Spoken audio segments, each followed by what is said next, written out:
We're on the topic of lengthy to-do lists and how to get better performance. And we'll start with how the list got to be put together. Most likely, it's put together without any consideration for the why am I doing this.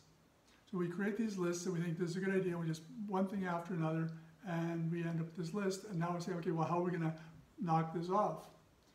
But if we take a step back, then we're going to eliminate a lot of unnecessary heartache and problems, because when we put a strong why to everything that's on our list, then we're going to, first of all, we're going to eliminate a lot of that list, because we're going to come to realize we're not going to do that anyways because we have no why for doing it. So life teaches us, through the use of the 24 life ingredients, that when we observe, then we find inspiration. And when we observe the negative and positive inspirations that we get about our observations, then we increase our positive inspirations. And from there, then we're in a position where we get to an unstoppable inspiration, an unstoppable why, and that certainly belongs on our list. Likelihood is you won't even need to put it on a list, because once you have an unstoppable why for something, you're just going to do it because you feel it in your heart. You got everything you need to do it.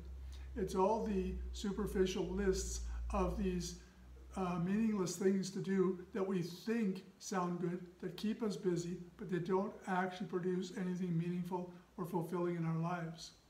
So if you take that step back, and anytime you're putting a list together, make sure that you can readily identify, why am I doing this? And then if you don't know why you're doing it, then go take another step back and say, okay, what is it that interests me about this, or what inspires me to move forward with this?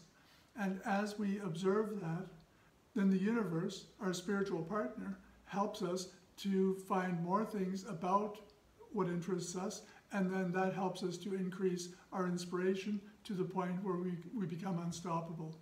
If you'd like to learn more about this, then start by doing the self-test at mylifesoup.com.